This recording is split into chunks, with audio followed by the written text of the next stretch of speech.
Hai semua, perkenalkan nama saya Teojuk Purba. Nama saya Rafael Tobing. Kami dari mahasiswa STP yaitu Sekolah Tinggi Pastoral Kuskupan Agung Medan. Nah, di sini kami akan menjelaskan tentang salah satu elemen budaya yang ada di Batak Toba yang bernama Tunggal Panaluan. Selamat menyaksikan.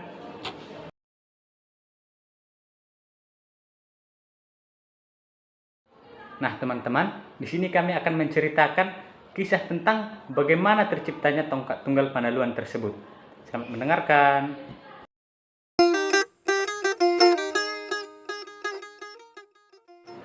Tunggal Panaluan. Tunggal Panaluan dikenal sebagai tongkat antik di etnis Batak. Tongkat ini dipercaya memiliki kekuatan magis yang sangat sakti. Tunggal Panaluan diketahui terbuat dari pohon tada-tada yang memiliki ukuran cukup panjang sekitar 150 hingga 200 cm dengan ukiran menyerupai kepala manusia. Dilansir melalui website Badan Pelaksana Otorita Danau Toba atau disebut dengan singkatan BPODT, tunggal panaluan ini hanya dimiliki para datu. Tongkat dipercaya berisi roh leluhur yang dapat memanggil hujan maupun menyembuhkan orang sakit. Terciptanya tunggal panaluan dipercaya berawal dari kisah suami istri yang belum diberi keturunan selama 8 tahun. Namun, begitu guru Hatia Bulan atau Datu Arak Pane dan Nan Sindak Panaluan tak pernah putus asa untuk doa dan keyakinan untuk terus berharap untuk memiliki anak. Berkat kesabaran mereka, Nan Sindak Panaluan akhirnya hamil setelah bertahun-tahun. Namun, selama istrinya mengandung, guru Hatia Bulan terus dihantui mimpi buruk. Bertepatan saat hari buruk yang dipercayai suku Batak, yaitu Ari Sirangga Pudi, Nan Sindak melahirkan bayi kembar sepasang yang diberi nama Aji Donda Hatahutan Situan Parbaring dan Tapi Nauasan Sibotu Panaluan. Sewaktu upacara panabalan nama, para tetua di kampung ternyata menganjurkan Hatia Bulan untuk memisahkan kedua anak kembarnya. Hal itu diminta agar tak terjadi bencana di kemudian hari. Namun, lantaran guru Hatia Bulan sudah lama merindukan untuk memiliki anak, dirinya tak mengindahkan anjuran tersebut. Ia dan sang istri membesarkan anak tersebut dan dengan penuh kasih sayang. Seiring tumbuh besarnya Aji Donda dan Tapi Nausan, mereka dipandang warga kampung seperti sepasang kekasih. Hal ini lantaran mereka sering bersama dan tampak mesra. Suatu ketika, bencana kekeringan melanda kampung Hatia Bulan selama 3 bulan.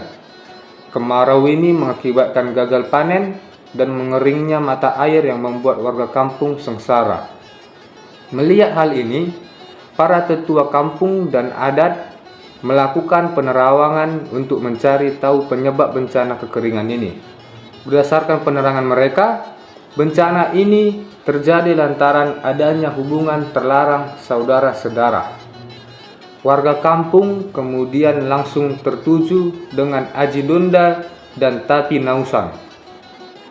Mereka kemudian disidang dan dicerca dengan berbagai pertanyaan yang membuat keduanya hanya terdiam ketakutan. Guru Hatia Bulan pun pasrah dengan hasil suara terbanyak warga kampung untuk mengusir kakak beradik ini keluar dari kampung. Guru Hatia kemudian membuat sopo di tengah hutan dan seekor anjing penjaga.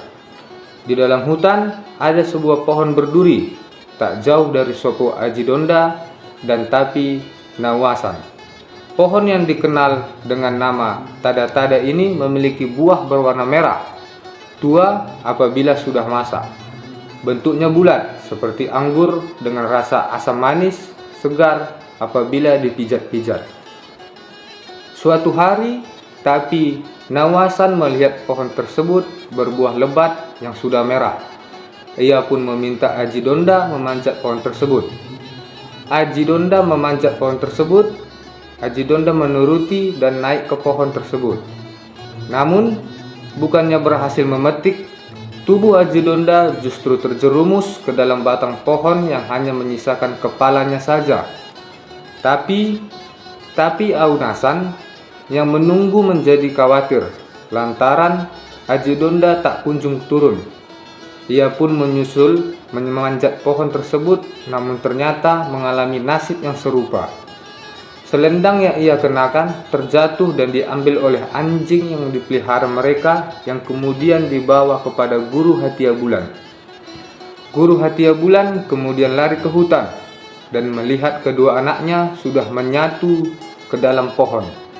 Ia pun segera mencari pertolongan kepada para datu.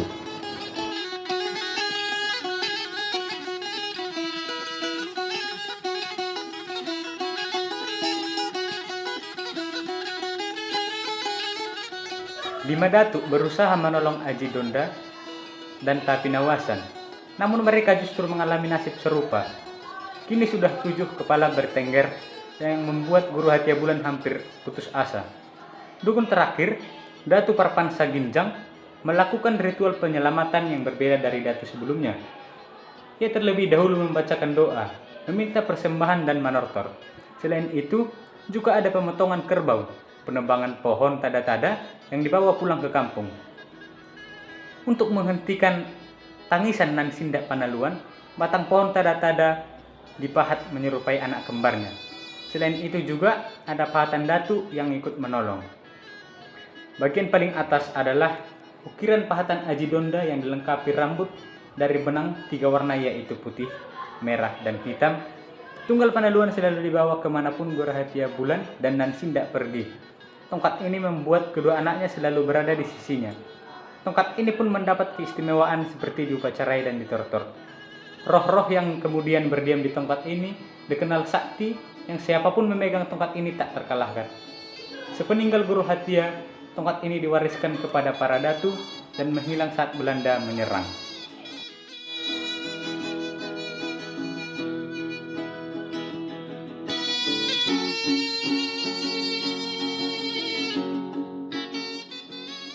Nah, begitulah sedikit kisah tentang tongkat tunggal Panaluan. Terdapat juga beberapa nilai moral di dalam kisah tersebut. Seperti berdasarkan cerita tongkat tunggal Panaluan tersebut, terdapat nilai moral yang sangat kontras. Guru Hatia Bulan dan Nan Sindak Panaluan menantikan kelahiran dari buah hati mereka. Tapi banyak sekali rintangan yang mereka hadapi. Saat kehamilan, rintangan yang dialami oleh kedua orang tua ini seharusnya membuat mereka tidak mempertahankan kehadiran keturunan mereka, tetapi mereka sebagai orang tua mempertahankan hal itu karena mereka tahu bahwa itu pemberian dari Tuhan yang sudah mereka nantikan selama ini. Nilai moral lainnya dalam cerita ini yaitu saat Aji Donda Hatautan dan Tapinawasan melakukan hubungan badan, sementara mereka bukanlah sepasang suami istri.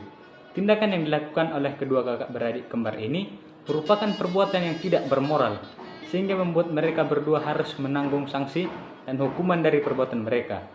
Menurut cerita dari tongkat tunggal Panaluan, alam murka dengan perbuatan mereka, sehingga mereka terima sanksi dan tersedot ke dalam pohon. Jadi, dari beberapa nilai moral yang telah kita temukan, seperti perjuangan hidup dan adanya larangan dalam peraturan adat istiadat, kita dapat mengeneralisasikan nilai yang didapat, yaitu kita harus teliti dalam beradat istiadat dan menghormati nilai-nilai yang terkandung di dalamnya. Tidak terkhusus dalam suku Batak saja, namun di semua suku yang ada, semua mempunyai nilainya masing-masing. Oleh karena itu, baik di dalam suku kita sendiri maupun di suku orang lain, kita harus saling menghargai dan saling menghormati. Serta nilai perjuangan yang sudah kita bahas di atas dapat kita jadikan sebagai pedoman di dalam hidup kita sehari-hari.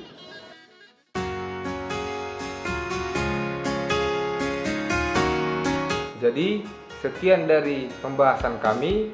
Semoga dari kisah tongkat tunggal Panaluan dapat menjadi inspirasi bagi kita semua. Dan semoga semua nilai-nilai moral yang sudah kita dengarkan dapat kita terapkan dalam kehidupan sehari-hari. Sekian dan terima kasih. Sampai jumpa. Lagi.